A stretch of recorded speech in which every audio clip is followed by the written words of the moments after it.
pachipata Okera vimundi fuma msigalira Ndarama za kununa ndiso chawa chikuli Kulisia wanangwa na ulimbo wa kufuma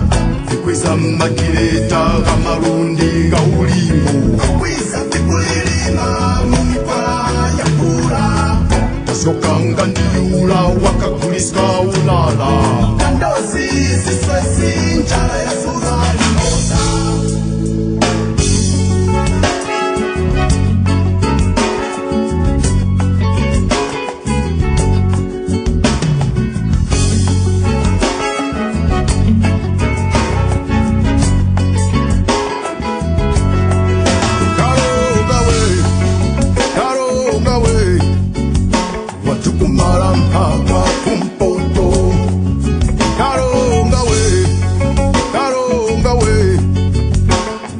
Mara kumuntu wacharukuko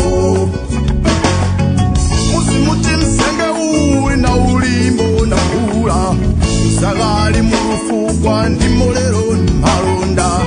Kome mwasenga pachizala chakesali icho Hamsika wapya waka akusopera pondarama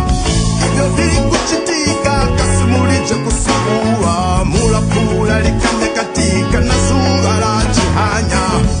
Chifuku milonga yikukokora yose Yanakaleka visomwe kuma mkwenda vya usowe